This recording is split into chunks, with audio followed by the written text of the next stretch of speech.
Welcome to the GlobalFoundries technical webinar, Top 5 Design Guidelines to Successfully Implement 22FDX FD-SOI Technology. My name is Sean O'Kane from ChipEstimate.com.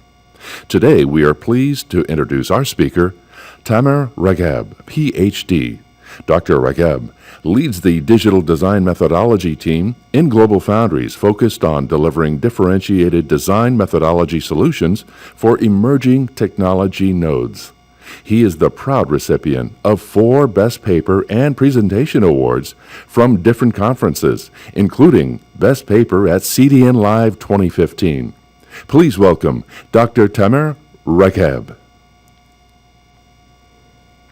Hello everyone, I'm glad to be here with you today to discuss our new technology node. Its name is 22FDX. It's fully depleted silicon on insulator technology. And today I want to give you an introduction. I'm sure a lot of you heard about this technology before, but I just wanted to be sure we are on the same page. We understand the assumptions and the technology offering before we go to the design guidelines, how you can design successfully with this new technology node. It has tremendous potential and tremendous options that you can definitely use in your designs. And the top design guidelines, the way we choose this 5 topics based on actually customer questions. When we interacted with the customers in the beginning, those are the top 5 questions we always got from our customers. One of them is how similar the flow will be to the bulk flow. And do we need any new tools? Do we need any new capabilities? And the second question is body bias connections, how we can insert the tap cells and how we can connect them successfully. The third question is latch up, how we can use the forward and reverse body bias without having latch up problems in our design. And the new sign-off corners, how we can decide if we need to add sign-off corners or not. And finally, the mixed VT implementation, how this will work in this technology node. So let's start with the introduction. So 22FDX is actually the first industry 22 nanometer fully depleted silicon on insulator technology. And it delivers the FinFET-like performance and power efficiency at 28 nanometer cost. The reason is in the picture on the right, you can see the diffusion in orange, and underneath there is a barred oxide layer, or what we call it box. And this barred oxide layer is actually helping in isolating the diffusion from the N-well or the P-well underneath. And this actually helps in 2 different ways. It helps to kill the latch up because it kills the diode connection between the diffusion and the N-well, P-well underneath. So you shouldn't worry about the latch up problems in your design. And in the same time, it's very helpful to isolate the noise that propagates from your device across the substrate. And that's why we say it has the potential to integrate RF devices in the same chip with lower noise figures and low substrate coupling effects. It has the potential to be used with software control, and that's because we can control the performance and shift the VT or the threshold voltage of the device by using the body bias, and we will talk about that in details. And that's why with the RF integration, it opens a huge new market for IoT applications or Internet of Things, because you can have this controllable effect of performance, the optimization between performance power. It has the capability of have very low leakage when you use reverse body bias, and the RF integration with minimal substrate coupling or noise effects. So on this slide, we can see that how you can control the potential of the N-well and the P-well underneath the device. So you have this opening in the picture beside your device, and this opening you can use it to connect the potential for your N-well or P-well to do the forward or reverse body bias. And we will be talking in the next slides about how you can optimize that, how you can choose forward versus reverse body bias. and how this will impact your design and system level design even. And that's very important because you will be able to control the trade-off in performance power optimization for your application. And in the same time, if you do that statically, that will be static body bias connection.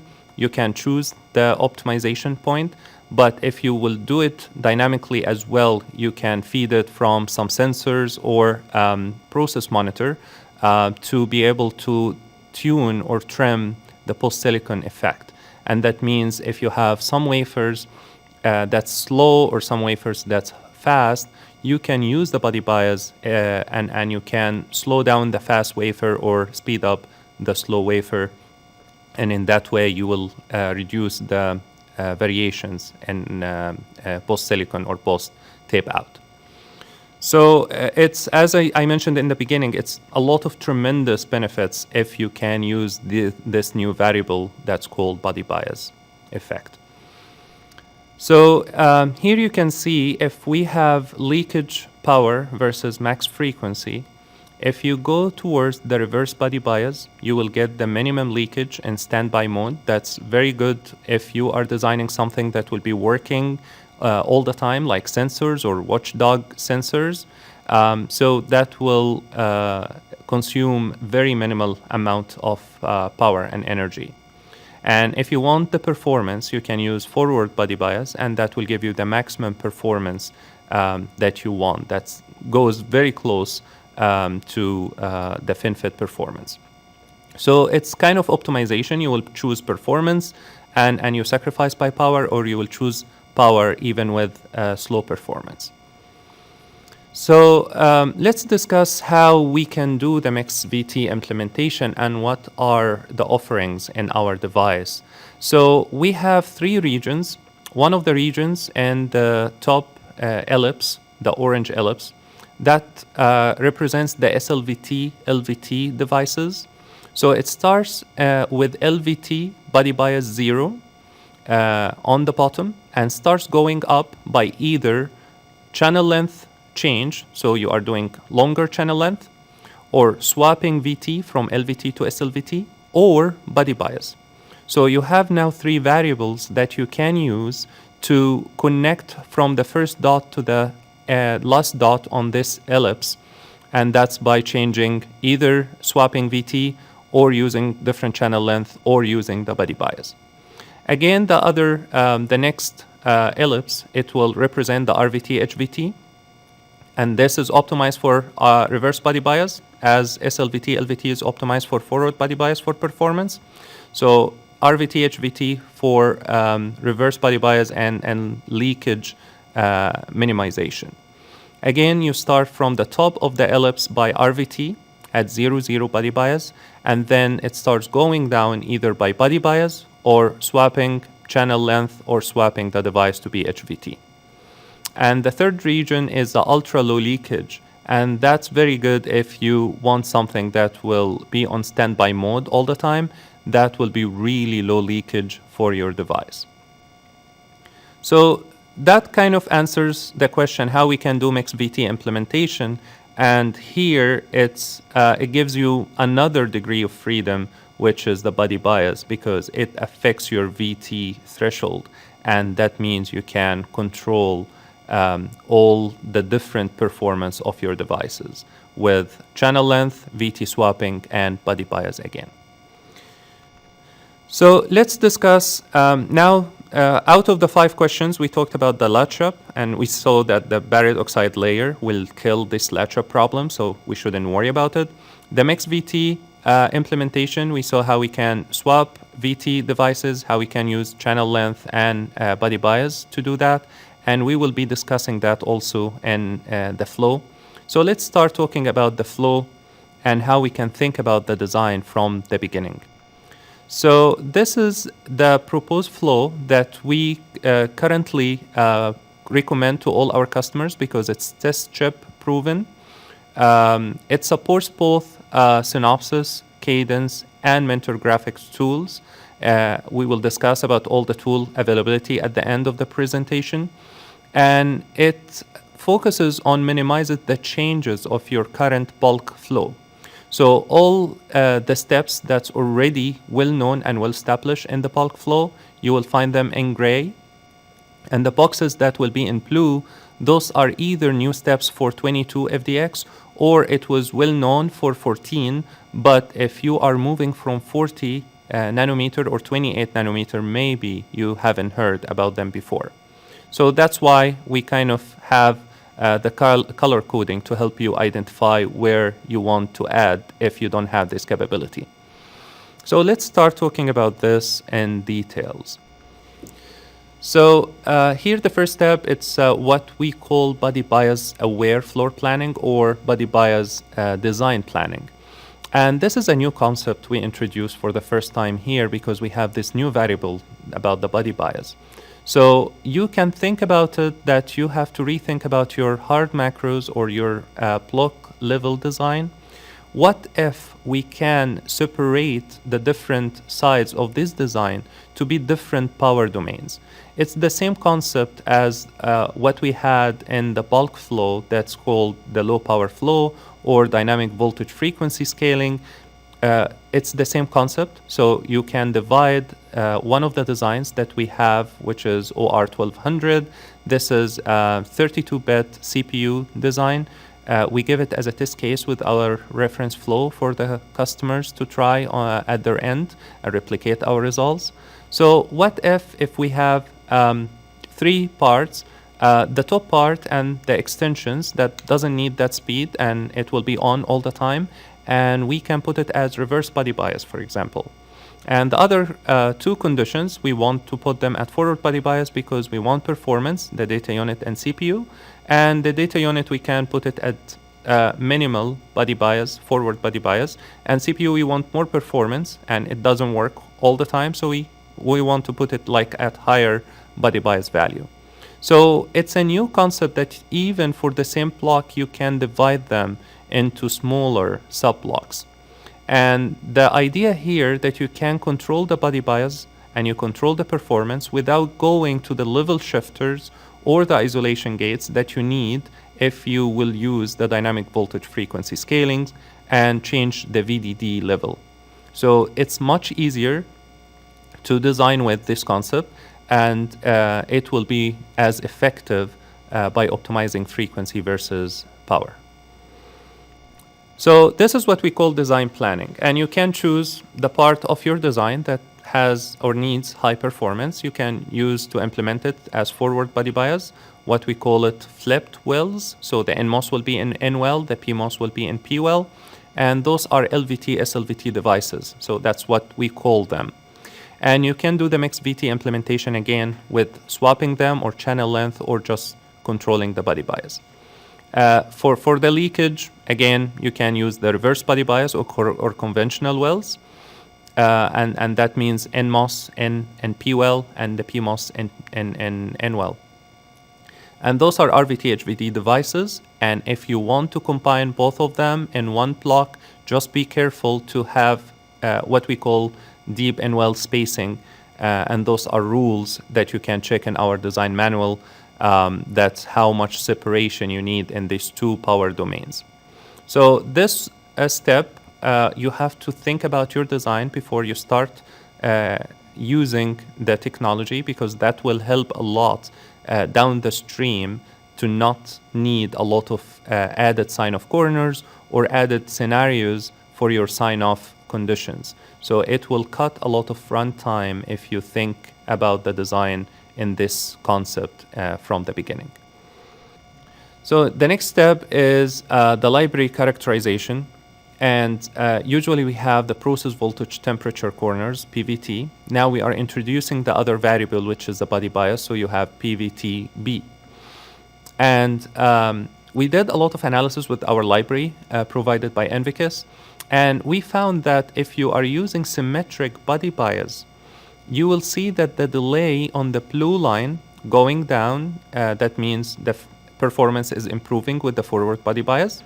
The problem is the leakage going exponentially high, and that's because of the N well is more leaky than the P well. So we kind of did all this analysis for you, and we recommend asymmetric body bias. So you can bias the N well less than the P well. If you go with this asymmetric body bias, you will reduce the leakage by about 4x the leakage value, but the delay will not be impacted that much at all. Maximum change will be about 10% sacrifice in the delay reduction or performance improvement. So we have these corners available in our library. And the second or the third step will be the RTL synthesis or UPF connectivity. RTL synthesis step itself did not change from bulk flow to 22FDX or FD-SOI flow. All what we need is just to add a UPF or IEEE 1801 standards file that will explain the power domain connectivity. If you are separating the forward body bias from reverse body bias and what will be the body bias connection, all this information is important to the next level in the flow to be able to know how to connect your body bias or how to connect your tap cells. It's similar to any dynamic voltage frequency scaling again in the bulk flow. All what you need is just this extra UPF file. The other thing is the tap cell connection. And the tap cell connection, I got a lot of questions about the tap cells. We always recommend them here to be vertical. We support the checkboard tap insertion. The problem if you do it vertical, you are saving resources in the body bias connection. If you do it on the checkboard or chessboard connectivity or tap insertion, you will need the double the routing resources to connect these tap cells.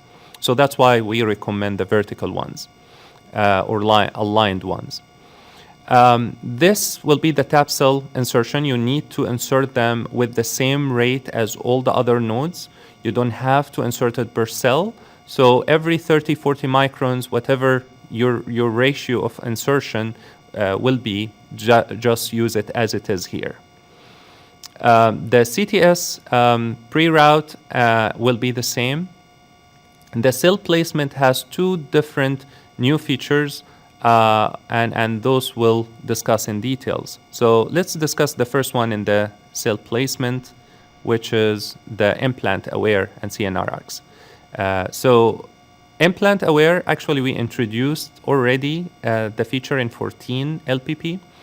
And it's basically because of the cell is smaller than the window that you need to open to do your implant on silicon. So we can't allow this. And we have certain minimum width and minimum spacing for the implant layers. And that's why in the tool, we give it some more intelligence. And we developed that with both Synopsys and Cadence. So if you find during your placement, the cell is very small, and it doesn't meet the min area of the implant layer, then it will do some separation and will fill it with a filler cell that has the same VT of the small cell. That means it will open the window, make it a little bit bigger, like the last figure on the right, and then you will be able to do this window and the implant deposition on silicon afterwards. So instead of wasting the area and doing the spacing on both sides, we optimize the tool to make the spacing on just one side, or just remove the cell from this place and put it beside some concentration of cells that has the same VT flavor. So this is available in 14, but if you are coming from 40 or 28, maybe you haven't seen this feature before, so that's why we put it as a new feature. The continuous RX placement is another feature which is basically because of the layout dependent effects. So when you have, as you can see in the picture on the right, if you have a cell, the target cell, all the neighbors around them, because of the stress effects, it will impact the performance of this cell. So you have jog effect, you have well proximity effect, diffusion proximity effect, and LOD. And one of the major effects, like the LOD, you can suppress by not doing any cut in your diffusion. And that's what we call continuous RX, means continuous diffusion all the way. And it's a little bit tricky, and we had to develop a new feature in the placer in both Synopsys and Cadence to do that.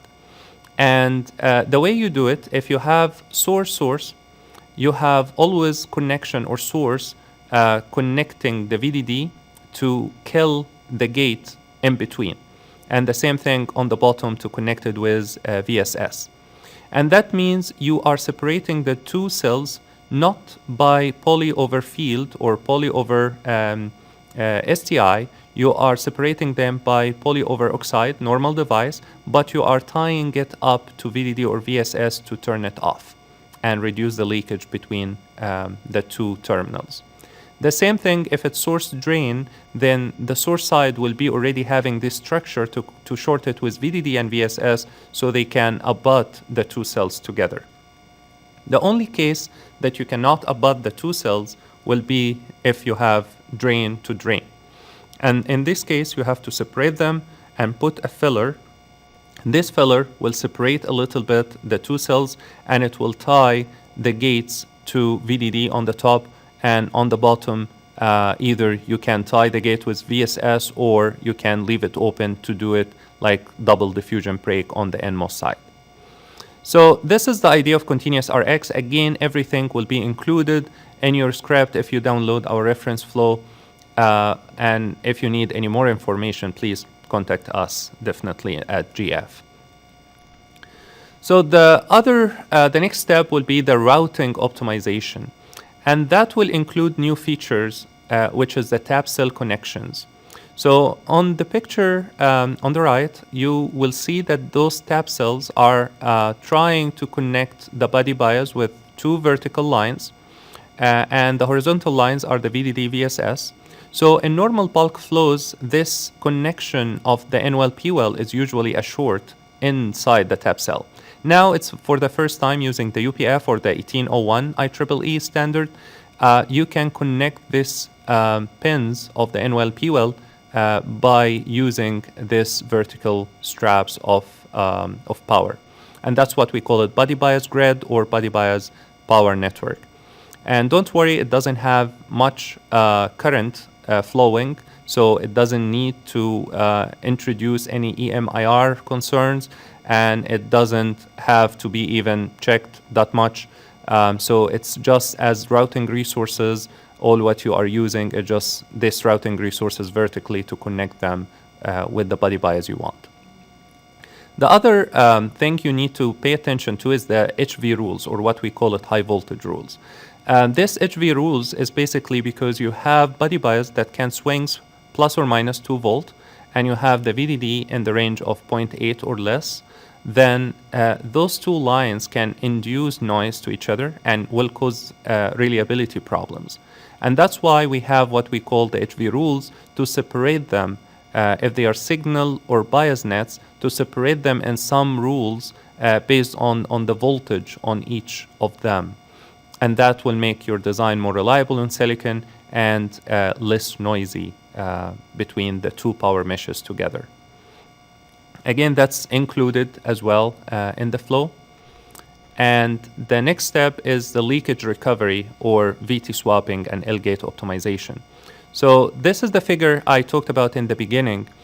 If you are in the forward body bias and you are not getting the VT shift that you need by the gate optimization or length of the gate optimization, then you can swap the VT or play with the body bias. Again, the same thing for the reverse. So it's very easy. It gives you more freedom to control the VT of your device and the performance versus power of your design. If you don't design or do the design planning step, maybe you will need some extra optimization from the tool to choose for you what is the best way to put reverse versus forward and what will be the value of the body bias. But that's why I'm recommending the design planning in the beginning, because if you do that ahead of time, then you don't need the tool to have extra runtime and try to optimize the performance for you. The step after is the sign off, PICs and STA. And this comes with it, the double patterning. And the double patterning was introduced beyond or after 28 nanometer. So if you are coming from 40 or 28 nanometer, this is the first time you see the double patterning. And I'm telling you, don't worry about it. It's not that scary at all. We have some papers you can check online, but just the simple concept of double patterning, you are dividing one mask into two litho-etch masks just to be able to print them on silicon. And that's why we have some lines, the alternate lines on red and the alternate lines on blue, which is two masks. The only issue that happens is if one of the masks got misaligned and some of the lines got closer to one side and further from the other side. And the capacitance is not linear. So we kind of introduced something called the DP corners, or the double patterning corners. So all what you need to use, instead of the normal corners you use for the back end, like CMAX or CMIN, RCMAX, RCMIN, it will be RCMAX DP, RCMIN DP. So it has kind of included within the modeling of this effect to take into account the pessimism or the optimism involved in the double patterning misalignment problem. The other thing that maybe you saw in your notes before is the variability analysis. So the industry, they went far from OCV long time ago, and they wanted to adopt something that will be less pessimistic. So they went to AOCV, POCV, or SOCV, or now the new standards, LVF or Liberty Variation formats. And each one of them has their own advantages. Of course, as the ellipse gets bigger, you are going towards more complexity in the runtime of the characterization, but you have a lot of things to capture in your dot lab. Like LVF, it will capture the sigma values for all your matrices and all your delay, sequential, setup and hold, variability. Anything will be included in the dot lab itself. So it's up to you to choose which method is better for you, which design margin you have, and all of them we support, and all of them we can help you with.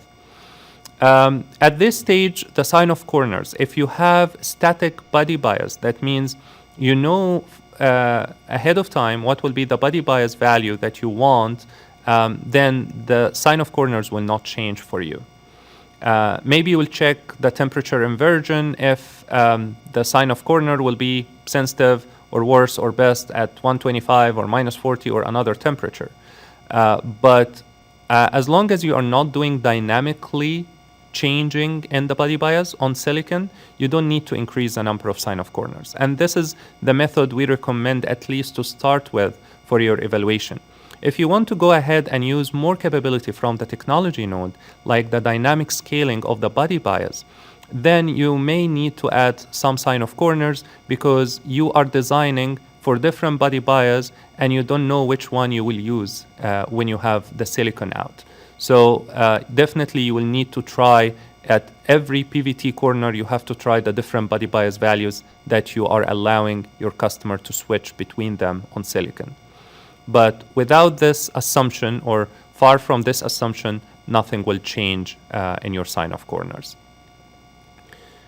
And the next step is the physical verification. So you finished all the steps, you go finally to the physical verification, but as we supported in our 14 LPP nodes or 14 nanometer node, we supported for the first time what we call in-design physical verification.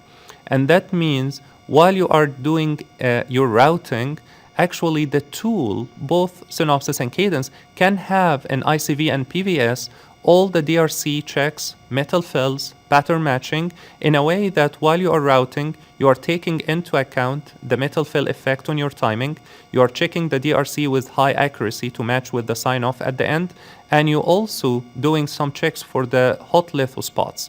And if you find one of them, you try to replace them with something that will be more friendly on silicon. And in this way, you are cutting a lot of your design time because you are reducing the number of ECO cycles you need. And when you go to the sign-off, everything will be clean for you. So we definitely highly recommend something like that in your design flow. And the other one is the EM-IR. And again, you can use the signal EM fixing during the place and route cycles. So you have these features in both Synopsys and Cadence, and I'm sure other tools as well. And we always recommend to do that because while you are doing the place and route, you can size down your buffers, you can widen your metal lines, you can do a lot of tricks that the tool can help you with without affecting your QOR or the constraints that you want to meet. And then at the end, you can go for power and signal EM-IR checks at the end. So that was the flow. As you can see, it's not that much different from the bulk digital design flow that you are used to in your 40 or 28 or even 14. So the moving or the migration is very easy. It has some features that we put it in blue boxes, but it's actually not new to the industry. It just may be new to you as a designer. Like UPF connectivity, I'm sure a lot of you used that before. The implant aware, maybe it will be used in the other nodes. Continuous RX, if your library was using continuous RX versus single diffusion break or double diffusion break, maybe you tried it before. So a lot of concepts, I don't think it's that new to the industry. It's just the way how you can deal with the technology and how to get the best out of this technology node. And all these differences, all these steps are taken care of in our reference flow. And you can use it to try it in the beginning, or you can use it as a blueprint if you want to use your own flow. But we recommend you to download it and check it out. And this one of the analysis, just to give you an idea or a glimpse, we have this block from ARM Cortex-A9. It's called Falcon Neon. And we use it in some of our PPA benchmarking. And that was migration exercise we did for 40 LP to 22 FDX for one of the customers. And we actually found that if we keep ISO frequency at 500 megahertz, you can achieve 60% reduction in power and 50% reduction leakage at same frequency.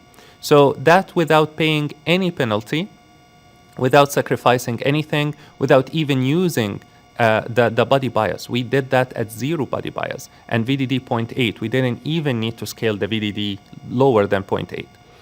And the other test case, we pushed the frequency a little bit to have more frequency to 800 megahertz, so you can achieve 60% increase in frequency and still get about 30 to 40% reduction in power and leakage.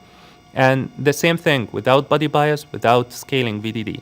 You can imagine how you can add all these other features to this capability, to this technology, and you can get much, much more benefits for your design. It depends on what you care about. Is it performance? Is it VDD? Is it leakage? Is it power? Is it area? And I'm sure this technology can meet some of your requirements. This slide wanted just to give you an idea about the flow that I was talking about all the time. We call it GF, or GlobalFoundries Digital Design Reference Flow. It can be downloaded from the GlobalFoundry View website. If you want to download it or try it out, please reach out to your GlobalFoundries representative. And you have to download the flow with standard cells and the PDK separately. The reason we did that to make it independent, to try different PDK and different standard cells with the flow. It's tape-out proven, as I mentioned in the beginning. We taped out 2-3 test chips with this flow, and all of them working and functioning very well. And it includes the OR1200, our small test case design that you can start playing with and get some replicating results for what we discussed earlier in the flow. So it will have the double patterning features, the color aware extraction, FD-SOI aware, and that means all the body bias connection activity or features. Variability aware, which is the features new AOCV, LVF, POCV, whatever you want to add to your flow. Implant aware and continuous RX aware. And finally, the DFM, which is the hot litho spot and the checks that we want to be sure that your design will work fine on silicon. And those are the tools that we are currently supporting and adopting in our GF reference flow. We are supporting both Synopsys and Cadence completely, from synthesis to STA. The physical verification part, we have Caliper from Mentor Graphics as our sign-off tool, but we are working with ICV and PVS in design and validating them also for sign-off. We currently supporting ICC for Synopsys, and we are going to ICC2. In Cadence, we are supporting Innovis, which is the new place and route tool for Cadence. We are supporting it already in the flow. So if you have any questions or anything, please, again, contact your GF representative, and we can definitely help. And those are the timeline we had. So we kind of decided to divide our delivery into phases based on our development and based on the adoption of the customer. And we succeeded to deliver already up to phase 3. So phase 2 was block level for the reference flow that you can use for both forward and reverse body bias using UPF and complete RTL to GDS, as I mentioned earlier. And phase 3 was actually to try this flow with a tape out, and we successfully taped out the second or the third actually test chip with this flow, and we start getting some silicon data as well. So it's really a good flow that you can try. What you can expect very soon, which is coming soon, phase 4 and phase 5. Phase 4, it would be more hierarchical, so you can utilize more forward and reverse body bias in a hierarchical way in your design, with more optimization capabilities to play with the concept of body bias power domain concept. And phase 5 will have more in-design capabilities, hierarchical to scale VDD with body bias scaling as well. And it will have more power and signal EM/IR modules and the body bias IP generator to see how to do that on chip as well. And there are some phases as well that we are currently planning beyond phase 5 that we'll be announcing soon. So the summary and conclusions. This is our 22FDX digital design reference flow. It's very similar to the bulk flow, as I mentioned. It utilizes all the capability that you can think of: forward body bias, reverse body bias. It's still in a static mode right now, but you can add the dynamic behavior if you have some temperature sensors or silicon monitoring sensors and you want to use them to adjust the body bias based on that, to do tuning after silicon or tuning based on the temperature profile of your design. Just be careful if you will go to the dynamic route, just add these different scenarios to your sign-off corners. Again, there is no latch-up issues at all, as we mentioned, and we support different EDA tool vendors, and if you try this technology, I promise you will get a great advantage area, power, performance optimization moving from 40 or 28. And you can see, and we can help you even if you want to reach to any optimization of them. Again, please contact your GF representative to download the flow, and waiting to hear your questions and your feedback. And please be tuned to the new coming releases, new capabilities, features, and new technical webinars and white papers, hopefully soon. And thank you for your attending and your time.